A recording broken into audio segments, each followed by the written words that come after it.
योगी कल से एक दिन में 3 सीटों को कवर करेंगे। योगी के प्लान से Akhilesh and company panic mode में आ गई है। यादव परिवार अब जेल, केस और पुलिस की बात कर रहा है। शिवपाल भी, आदित्य यादव भी और धर्मेंद्र यादव भी। यादव परिवार की चुनावी डिक्शनरी आखिर बदल क्यों गई है? यादव परिवार अचानक से पुलिस, जेल और केस से क्यों डराने लगा है? यूपी में अगले 13 दिन में क्या कुछ होने वाला है, इसकी डिटेल रिपोर्ट। अखिलेश यादव के चाचा शिवपाल यादव जेल जाने की बात क्यों कर रहे हैं? लोग मुकाबला, हम लोग जेल को नहीं डरते। समाजवादियों का तो नारा रहा है, एक पैर रेल में और एक पैर जेल में। अखिलेश यादव के चचेरे भाई और शिवपाल के बेटे आदित्य यादव कार्यकर्ताओं को पुलिस से बचने के लिए क्यों कह रहे हैं? मैं अपने उन जाबाज सभी सिपाहियों से कहूंगा कि 17 तारीख से सब लोग अपने घर से उधर उधर रह लीजिएगा। 2-3 दिन की बात बस होगी। जब वोट पड़ जाए, वोट पड़ने तक आप लोग किसी भी तरीके से प्रशासन के हाथ मत आइएगा। अखिलेश यादव के दूसरे चचेरे भाई धर्मेंद्र यादव लोगों को मुकदमों से बचने की सलाह क्यों दे रहे हैं? अत्याचार कर रहे हैं। मुकुल भाई कह रहे थे एफआईआर बहुत हो रही है बिजली के नाम पर, झूठी एफआईआर हो रही है। जहां कनेक्शन नहीं है वहां भी बिजली के बिल आ रहे हैं। हमारे पास तो ऐसे सैकड़ों केस आए जिन पे कनेक्शन नहीं और बिजली के बिल आ रहे हैं। इस मौके पर मैं आप सबसे प्रार्थना करूंगा कि अपनी ओर से कोई कसर रखे बिना इस चुनाव में अपना बड़ा सहयोग। यूपी में 20 नवंबर को वोटिंग होगी। 13 दिन बाद 9 सीटों पर उपचुनाव होगा। 13 दिन में ऐसा क्या होने वाला है कि यादव परिवार अभी से पैनिक मोड में आ गया है?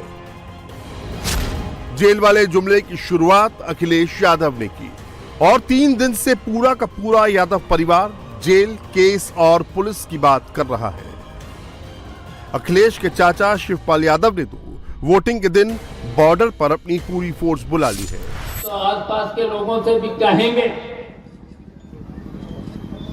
जिस दिन 20 तारीख को बॉर्डर पर रहना। जितने भी 10-12 जिले हैं सब बॉर्डर पर निर्देश देंगे, बॉर्डर पर रहेंगे। अगर बेईमानी होती है तो फिर वो लोग कचहरी में घुस सकते हैं। अगर बेईमानी होती है तो, अगर बेईमानी निष्पक्ष चुनाव होता है तो वहां फिर अंदर आने की कोई जरूरत नहीं है।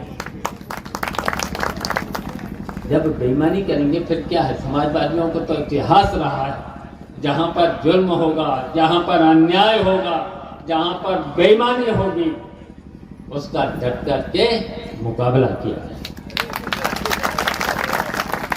मुकाबला करेंगे हम लोग, मुकाबला करेंगे। हम लोग जेल को नहीं डरते। समाजवादियों का तो नारा रहा है, एक पैर रेल में और एक पैर जेल में। बताओ, नारा रहा? शिवपाल फोर्स क्यों बुला रहे हैं? आदित्य यादव और धर्मेंद्र यादव क्या समझा रहे हैं? यूपी के उपचुनाव में क्या चल रहा है? यादव कैंप में टेंशन क्यों बढ़ रही है? इसके पीछे सिर्फ एक वजह है और एक चेहरा है, और वो चेहरा है यूपी के मुख्यमंत्री योगी आदित्यनाथ का। योगी बीजेपी के स्टार प्रचारक हैं। पिछले कुछ दिनों से योगी महाराष्ट्र का मैदान संभाल रहे हैं और अब यूपी में योगी का एक्शन शुरू हो चुका है। एक और जहां हम इन आयोजनों के साथ जुड़ रहे हैं, अपने पर्व और त्योहार के माध्यम से समाज को जोड़ने का काम कर रहे हैं, वहीं कुछ लोग ऐसे भी हैं जो भारत में रह करके भारत की अस्मिता और भारत के अस्तित्व के साथ खिलवाड़ करना चाहते हैं।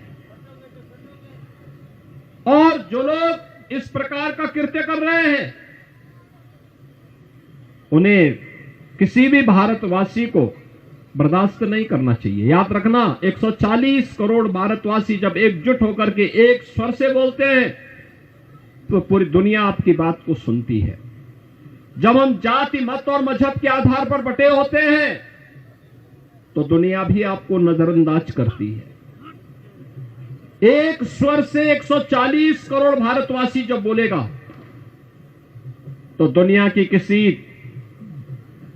देश की, दुनिया की किसी भी ऐसे तत्व की का दुस्साहस नहीं जो भारत की ओर टेढ़ी नजरों से देख सके।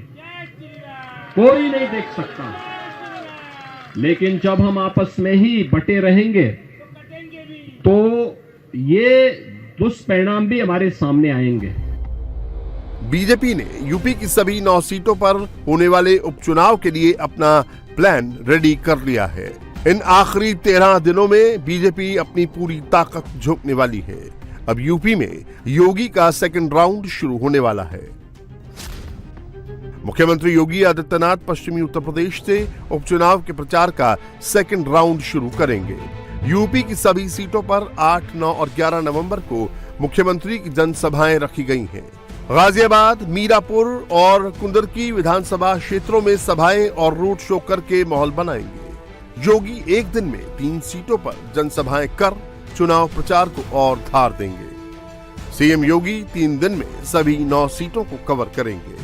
साथ ही डिप्टी सीएम केशव प्रसाद मौर्य और ब्रजेश पाठक भी 2-2 सभाएं करेंगे। प्रचार के लिए कुछ केंद्रीय नेताओं को भी उतारा जा सकता है। सभी सीटों पर बड़े नेताओं की सभा कराने की जिम्मेदारी प्रभारी मंत्रियों को दी गई है।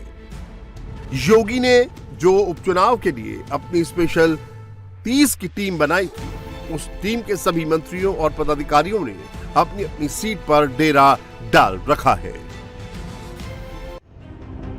बीजेपी ने 9 सीटों पर साइकिल को पंचर करने का पूरा प्लान बना लिया है और इस प्लान में योगी सरकार के मंत्रियों के साथ साथ बीजेपी का संगठन भी एक्टिव है।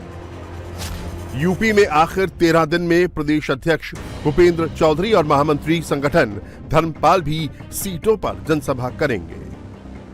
योगी आदित्यनाथ यूपी में सभी 9 सीटों का चक्कर लगा चुके हैं और अब योगी दोबारा राउंड पर निकलने वाले हैं। योगी यूपी के मैदान में आएंगे तो क्या बताएंगे, इसका अंदाजा आप योगी के महाराष्ट्र वाले बयानों से लगा सकते हैं। ये धारा 370 और 35A कश्मीर के अंदर आतंकवाद का बेयर हाउस बन गया था, जिससे आतंकवाद पनप रहा था, खुराक प्राप्त कर रहा था। लेकिन आज समाप्त करके जब कश्मीर मुख्य धारा के साथ जुड़ करके आगे काम कर रहा है, उन स्थितियों में जम्मू कश्मीर विधानसभा में पारित प्रस्ताव उस विघटन की बू को एक बार फिर से हम सबका ध्यान आकर्षित करता है। इन स्थितियों में हम कांग्रेस नेतृत्व को कहना चाहेंगे कि नेशनल कॉन्फ्रेंस और कांग्रेस मिलकर के जम्मू कश्मीर के अंदर जो कुछ कर रहा है, यह देश उसे कतई स्वीकार नहीं करेगा। योगी की ये लाइन हरियाणा में भी हिट हुई, महाराष्ट्र में भी हिट हो रही है, यूपी में भी यही चल रही है। अब तो योगी के विरोधी भी इसी लाइन पर आ गए हैं। इंपैक्ट लखनऊ में समाजवादी पार्टी के ऑफिस के बाहर भी नजर आ रहा है। ये आदित्यनाथ के नए नारे बटेंगे तो कटेंगे के जवाब में समाजवादी पार्टी ऑफिस के बाहर रोज नए नए पोस्टर्स लग रहे हैं। आज एक ये नया पोस्टर लगा है जो कांग्रेस के वार्ड अध्यक्ष ने लगाया है। इसमें लिखा है कि ना बटेंगे ना कटेंगे, एक हैं और एक रहेंगे। बटेंगे तो गैस सिलेंडर 1200 रुपए में मिलेगा, एक होंगे तो 400 रुपए में मिलेगा। इसमें अखिलेश यादव और राहुल गांधी दोनों नजर आ रहे हैं। इसके बगल में एक पोस्टर और लगा है, इसमें लिखा है कि पीडीए की होगी जीत, एकता की होगी जीत, गंगा जमुना तहजीब को ना ही बटने देंगे, ना ही समाज की एकता को कटने देंगे। ये समाजवादी पार्टी के प्रवक्ता ने लगाया है। इसमें अखिलेश यादव नजर आ रहे हैं। इसी तरह ये जो विक्रमादित्य मार्ग है लखनऊ का, ये समाजवादी पार्टी ऑफिस के अंदर जाने वाली सड़क है और ये गेट है समाजवादी पार्टी के दफ्तर का। और इसके ठीक बाहर आपको इस तरह से ये पोस्टर नजर आएगा, लड़ैया बड़ी करारी है, साइकिल सब पर भारी है, वोट नहीं रसगुल्ला है, साइकिल खुल्लम खुल्ला है, कहाँ पड़े हो चक्कर में, कोई नहीं है पीडीए के टक्कर में। आगे लिखा है पीडीए का दौर आएगा, पीडीए से जुड़ेंगे तो जीतेंगे, देश संविधान से चलेगा नफरत से नहीं। अली और बजरंगबली पीडीए पर आशीर्वाद है। तो इस तरह से पूरा रास्ता जो ये समाजवादी पार्टी ऑफिस के बाहर का है, आगे अखिलेश यादव का घर भी है, इसी तरह से पोस्टर्स आपको दिखाई देंगे। सामने है मठाधीश बांटेंगे और काटेंगे, पीडीए जोड़ेगी और जीतेगी, ये पहले पोस्टर लगाया गया था।